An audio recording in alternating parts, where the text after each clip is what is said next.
Амьдралын жишээ. Амьтдын хаант улс дахь адал явдал цоврал түүх эхэлж байна. Агуу сэтгэлтэй баавгайнууд. Авгаа сайхан сэтгэлтэй баавгайнуудын тухай түүх амьтдын хаант улсын нэгэн тосгонд болсон юм. Бяцхан овоохой жижиг байшингуудтай хөдөөгийн энэ тосгонд Эмили, Эли нэртэй баавгайнууд амьдардаг байж. Эмили, Эли хоёр бол хэдэн жилийн өмнө гэрэлсэн бие биедээ хайртай сайхан хос. Гэвч тэдэнд гуниж уйдгарлах зүйл байлаа.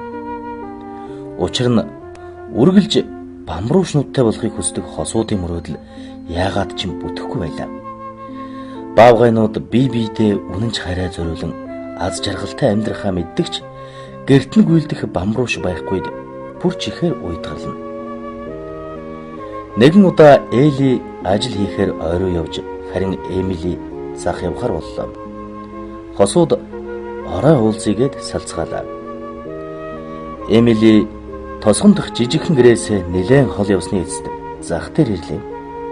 Эхлээд тэр хаант улсын хамгийн үнэтэй, хамгийн сайн бараатай лангуунуудын хажуугаар өнгөрлөө. Өнөөдөр Эмилигийн хувьд алим л авах боломж байлаа. Угаасаа тэд энгийн амьдралаар амьдардаг бөгөөд алим шиг энгийн зүйлийг үнэлж сурцгааж. Алим бол тэдэнд тансаг амттан юм. Эмили захаас гарч явахдаа ямар нэгэн нялх амьтдын гаслах дууг сонслоо. Тэнд жижигхэн хайрцагт дөрвөн хөөрхөн муурын зулцгийг хийж орхижээ. Тэр хөөрхийлэлтэйгээр хаягдсан амьтдыг маш их өрөвдлөө. Хөөрхий зулцгнуудад амьдрах орон байр бас маш сайн гэр бүл хэрэгтэй гэж бодоод Эли бид хоёр энэ зулцгнуудад ирээдүг нь өгсөн гэж чангаар хэллээ. Тэгээд бяцхан муурнуудаас надтай зүг манайд очих уу? Нөхөр бид хоёртой амьдрах уу? гэж асуулаа. Эмили нөхөртөө олсон зулцгнуудаа үзүүлэхээр яаран ирэхэд түүнийг ч бас гэнтийн бэлэг хүлээж байлаа. Түүний нөхөр Эли бас 3 муурын зулцэг тэрвэрчсэн эхнэрийг хүлээж зогссон юм. Эмили, Эли хоёр бие биенээ хараад маш их гайхлаа. Эмили нөхөртөө зах дээрээс зулцгнуудыг хэрхэн олсон тухайга ярьлаа. Тэгтэл Эли би өдөр завин дээр мод ажиж байтал гаслах дуу сонссон. Тэр зүгт очиход энэ муурын зулцгнуудыг торхонд хийсэн байлаа. Бид зулцгнуудад сайхан гэр бүлийг өгч чадна гэж бодсон юм гэж хэллээ. Ингээд Эмили, Эли хоёр зулцгнуудтайгаа 2-7 хоногийг аз жаргалаар дүүрэн өнгөрөөлөө. Хосуудын хүсч мөрөөдөж байсан аз жаргалтай амьдрал эхэлж байлаа. Эли, Эмили хоёрын амьдардаг газрын эзэн шунхай чон зулцгнуудын тухай сонсоод сайхан сэтгэлд баавгайнуудад атгаг санааг агуулж байлаа. Газрын эзэн Элинд ирж та хоёр хамт амьдарч байгаа муужгай бүрийнхээ төлөө түрээс төлөх ёстой. Нэг муужгааны түрээс 100,000 төгрөг.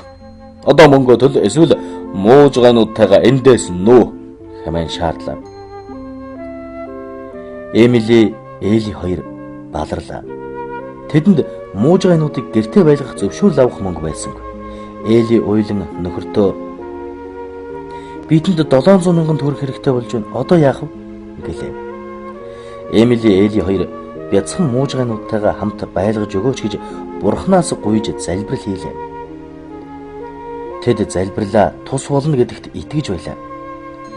Баавгайнууд гайхамшигыг бий болгож өгөөч хэмээн залбирсан юм.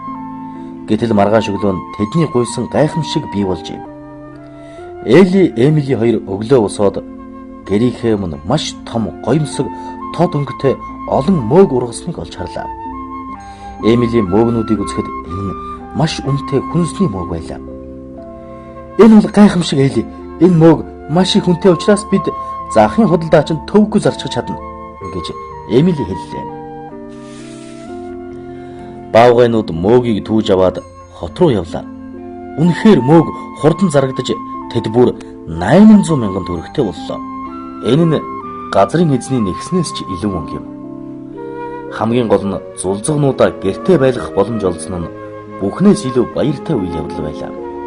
Ийхүү авгаа сайхан сэтгэлтэй баавгаанууд залбирлынхаа тусаар гайхамшигыг авч аз жаргалтай өнөр өдгөн гэр бүл болсон юм. Охид өвгүүдээ бид өнөөдрийн хичээлээр хүн заавал баян эсвэл нэр алдрын ачаар авгаа зүйлс бүтээдгүй. Ер бусын сайн үйлсийг бүтээж амьдралын гайхамшигыг олох нь хэнд ч гэсэн боломжтой зүйл гэдгийг сурлаа.